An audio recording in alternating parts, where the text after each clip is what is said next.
1 year ago, a group of these guys right here drove all the way across Canada, 4,300 kilometers, just to deliver a message. Now this dominated headlines globally, but especially in Canada, this was a huge deal. But I don't think the media coverage did it justice. This was not the simple story of heroes and villains that you were led to believe it was. This is a complex story that started way before the pandemic, way before any of this. It involves kidnappings, executions, terror bombing campaigns, hate speech, millions of dollars. It's a good story, and I think we can learn a lot from it. This is the story of the Freedom Convoy. Good evening. We are 21 days into the occupation on Parliament Hill. Terrorist financing rules. Small fringe minority.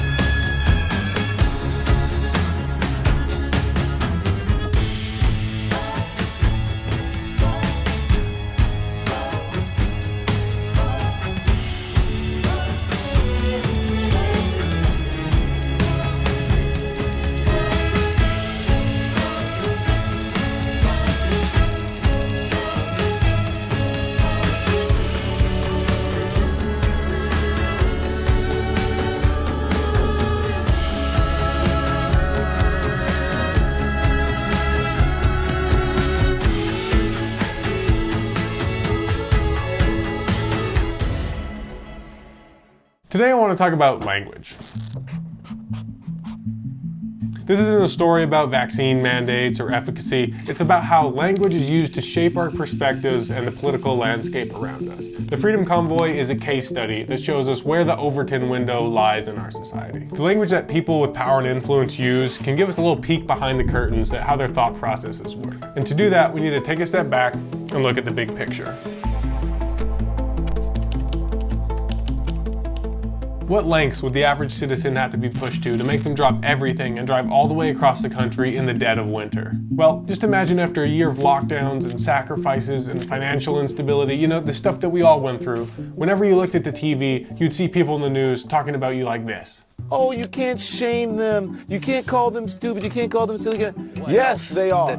Go with the tinfoil hats. Oh, fourth booster shot, robot. No, listen, here's the deal. Moron. It's time to start shaming them. Selfish, uneducated, stupid, arrogant, conspiracy theorist. All of a sudden, the pandemic's your fault. I mean, listen to this. This is Howard Stern. Hospitals should ban COVID anti-vaxxers. You're going to go home and die. That's insane. If hate speech is real, that's hate speech. Not only was this anger and scapegoating accepted by the government, but it was perpetuated by it. Listen to this clip of Prime Minister Justin Trudeau on a Quebec-based TV station. Opposés à la vaccination, Ils sont extrémistes. qui croient pas dans la science, qui sont souvent misogynes, souvent racistes aussi. C'est un petit groupe, mais qui prend de la place. Et là, il faut faire un choix en tant que leader, en tant que pays. Est-ce qu'on tolère ces gens-là ou est-ce qu'on dit, ben, voyons. If you showed that clip to someone 15 years ago, they'd probably assume he was talking about a terrorist organization, not a group of hardworking, tax-paying Canadian citizens. But all this rhetoric was for a purpose. It was laying the groundwork. If the government could convince people that unvaccinated people weren't their friends and neighbors who just had differing perspectives, they were actually hateful racists and misogynists who shouldn't be able to take up space, well then they could take away their rights and no one would say anything about it.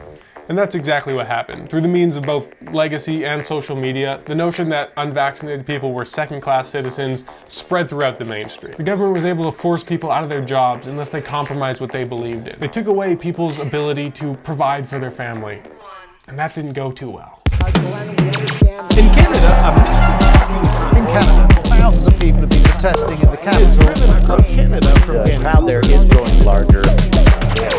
Now we have to understand, the government totally forced their hand. The people couldn't voice their frustrations publicly because the idea that the government couldn't dictate what you put in your body was forced outside of the realm of public discourse.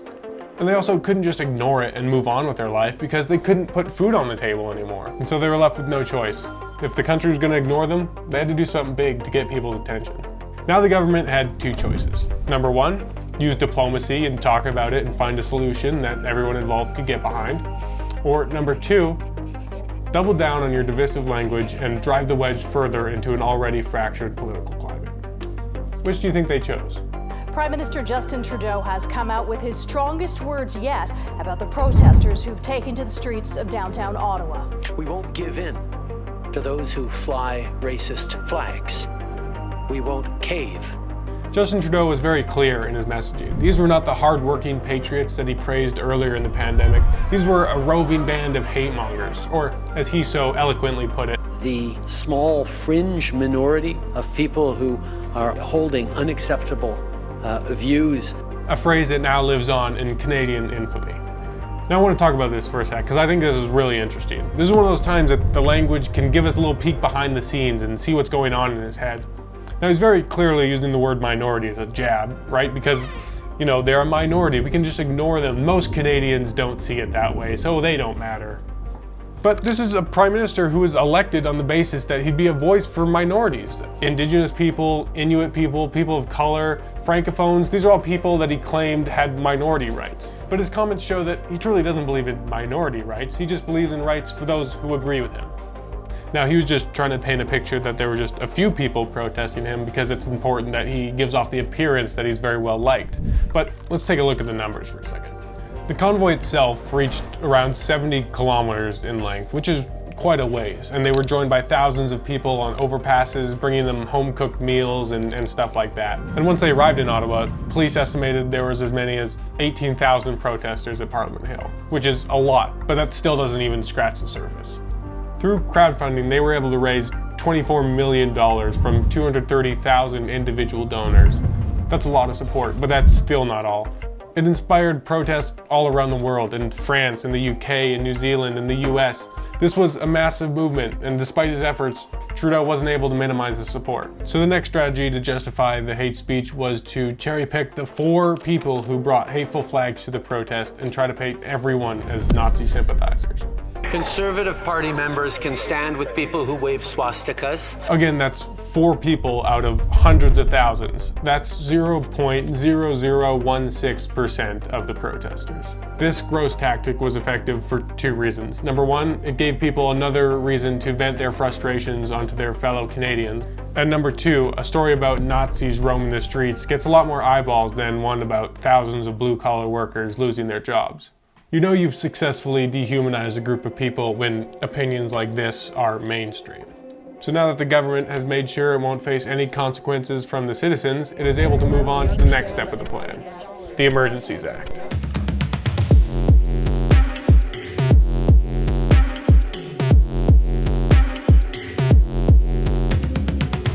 Now, to truly understand how massive of a move this was, we need to revisit a little bit of Canadian history.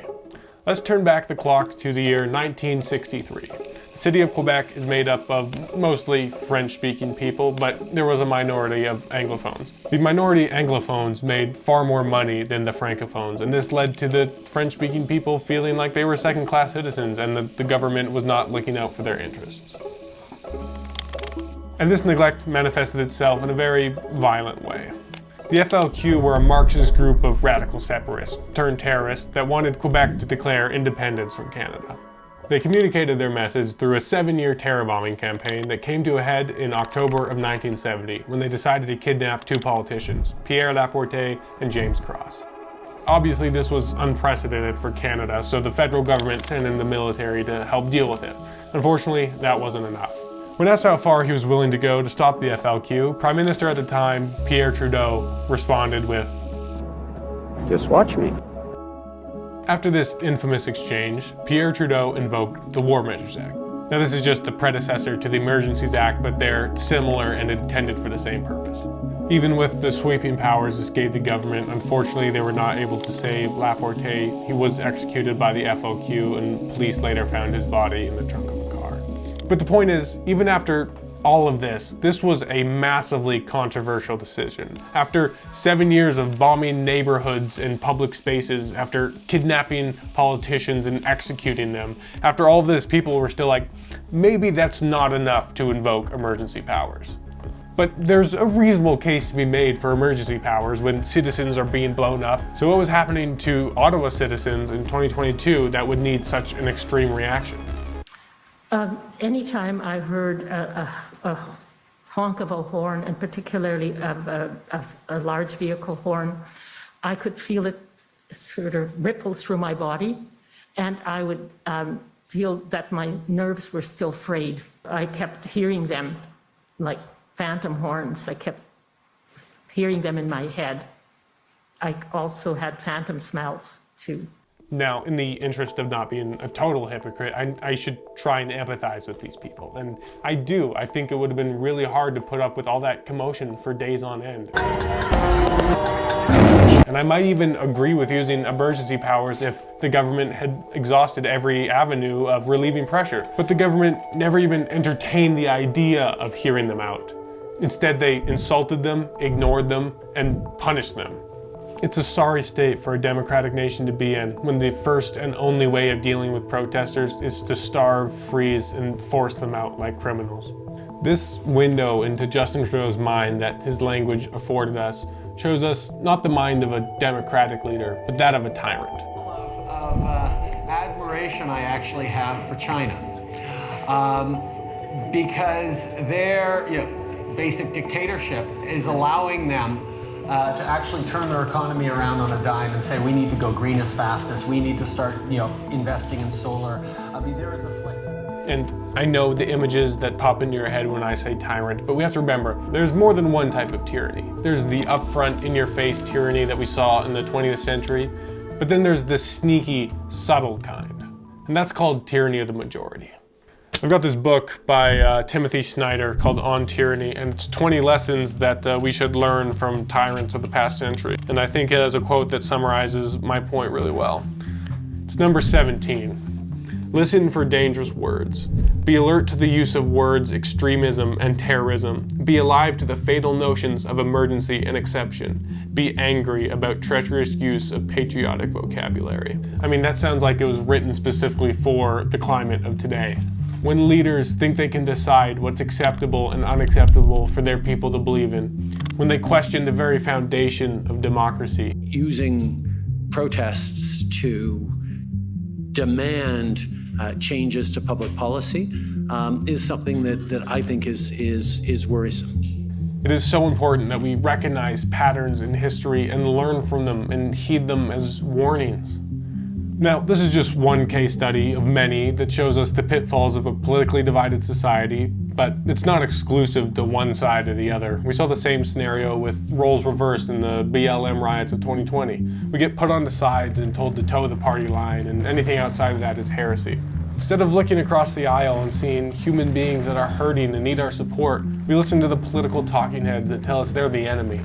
You see this in words like extremist, far-right, libtard, homophobic, racist, snowflake, anti-vax, groomer, social justice warriors. They're all synonyms. They're all used to paint your own beliefs as superior and all the opposing ones as barbaric or silly. These words are all cudgels handed down to us by the people in the media, and we're told to use them against the people around us. And they all serve the same purpose: to dehumanize others and make us feel like we are better people than those around us.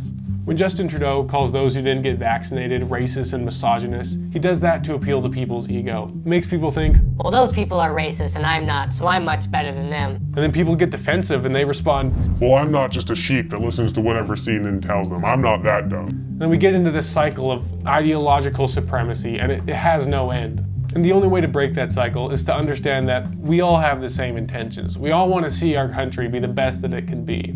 We may disagree on how, but we all come from the same place. But empathy is not a lucrative business. There's so many people shouting at us, telling us what to believe, who to hate, what the answer is. But when we look at their incentives, it's all the same. War makes a lot of people poor, but a few people very rich. And that's no different in a culture war. So whenever you hear someone trying to convince you to hate your neighbor, just know that that's a losing game, and you should be very cautious about listening to that person. But don't take my word for it. I asked the all-knowing AI, ChatGPT, to combine all of human knowledge to write me an essay about the dangers of using divisive language to tear people apart. And it ended with this. This tactic has led to the persecution, suffering, and death of many innocent people. It is important to recognize and resist this tactic whenever it is used, in order to protect the rights and dignity of all people. Hey guys, coming for all our jobs, man. That was too good.